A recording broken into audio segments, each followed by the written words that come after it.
I'm gonna be honest with you guys, I'm a little tired of talking about DJ gear. So today, we're gonna talk about DJing, and I'm gonna talk about the 3 things that I think hold DJs back. So you ready? We're gonna do it right now.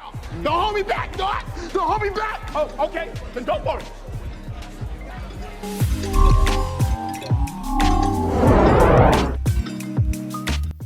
What's going on, everybody? Justin Schwartz here, founder of the DJs Guru, coming at you as always from the lovely DJs Guru studio. And today we're not talking about DJ gear, but we're talking about DJing and the 3 things that I think, and I have gone through myself, that hold DJs back and don't allow DJs to really take it to the next level or get their careers or their businesses to the next level.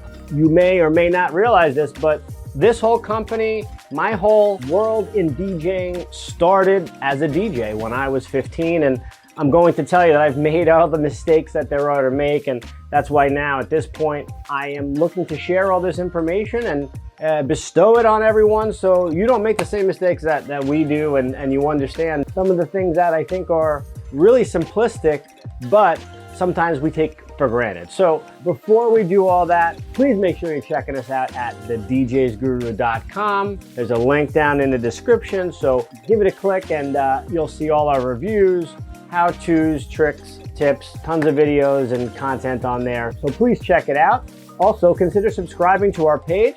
We appreciate that.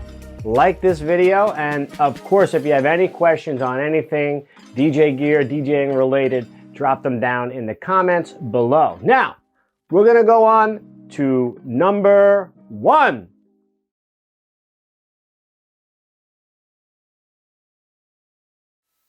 All right, number 1 is our own ego. Son, your ego is writing checks your body can't cash. And it's kind of like a double-edged sword with the ego, because most people, DJs are a special breed, right? And most people that are DJs have an ego. I mean, a strong ego, and that's why we decided, hey, we want to be in front of all these people, and we want to be in control, and we want to make them happy, and we want to make them dance, and we know how to do it. So that has evolved into something that sometimes can get a little bit out of hand, and we forget sometimes that this really is a business in which we're supposed to be out there sharing and learning and growing and evolving, and not necessarily just worrying about what's best for us and what's best for what we think and what we know. So it's good to have confidence, but to have a strong ego in the sense of not being able to play nicely with others, not be a team player, and turn off your audience, that is something where you have to draw the line. You have to understand and be self-aware to say, all right, it's time to ditch the ego. It's time to be more open to evolving and learning and being a better person and a better DJ. So that's number 1, ditch the ego. Number 2, we're gonna get to that right now.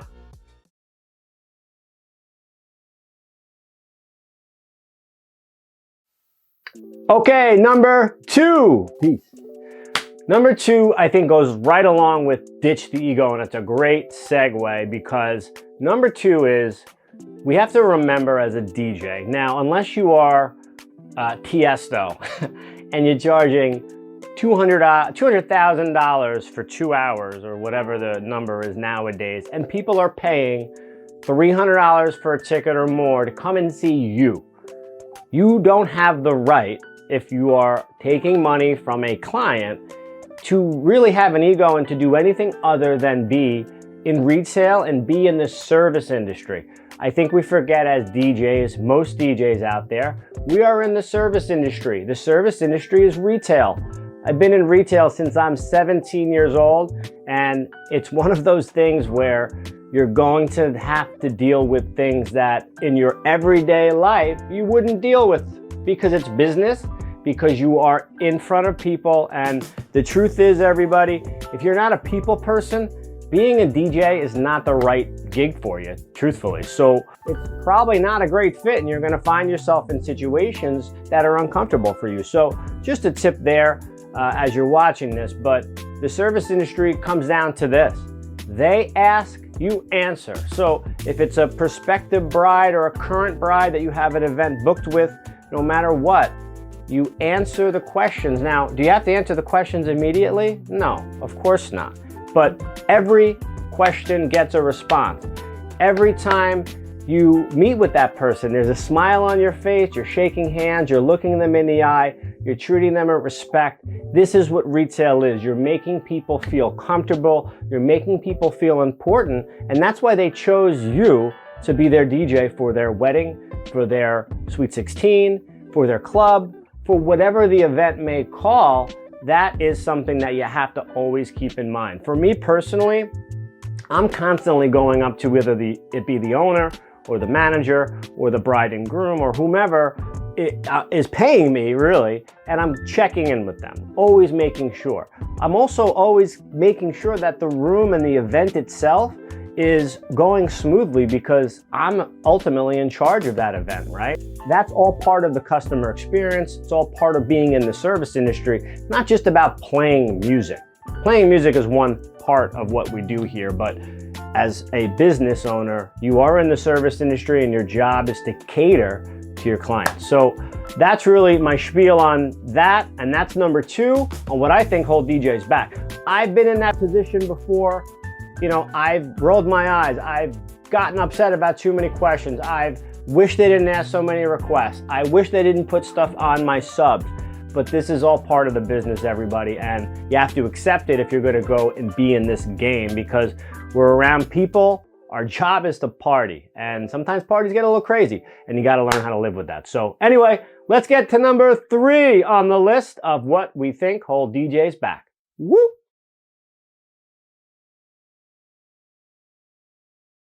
All right, so number 3, pretty easy to say this, right? But it encompasses a lot of things that essentially make up a good DJ, because there's DJs and there's good DJs, right? So practice makes perfect. We're in here talking about practice.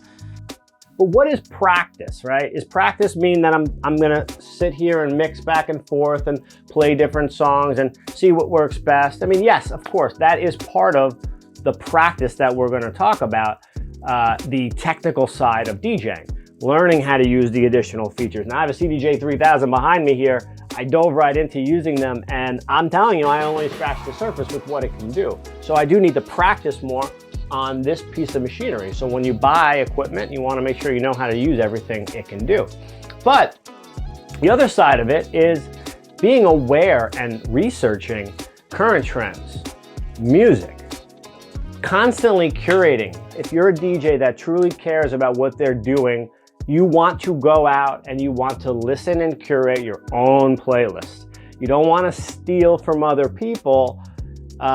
You just want to listen and create your own sound. I promise you, it will be worth more than just playing when everybody else is playing, because that's how you're going to be able to change up and be different. Now, I'll give you a great example. One of the things that you have to do with DJing to be on top of things is keep up with current trends, like I just mentioned. So Stranger Things this year brought back Kate Bush running up that hill, right? I'm not a Stranger Things fan. I did not watch it. I didn't see it. Oh, too far. Not cool. Right? Millions of people saw it, and all of a sudden, a song from the 80s was trending at number 1, number 2 on Spotify.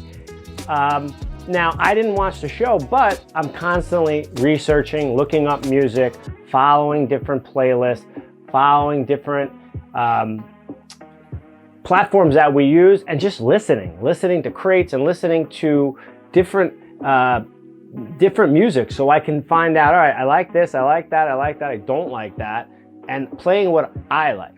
Because if I like it, I'm gonna really be into it when I play it. And I've found in my scenarios and my DJing that if I'm really into it, the crowd's gonna really be into it. So that said, it's all about keeping up with the trends. It's all about, practicing and attending trade shows, networking with other DJs. Don't be afraid of other DJs in your area. Talk to them, help them out. You might be sitting on gear that they need and could rent out, and you then collaborate with them on other things. There's just so many ways to practice when we talk about the different facets of DJing and the different ways that, you know, your off time can be used to effectively enhance your brand and your business. So number 3, practice makes perfect. That's pretty much it.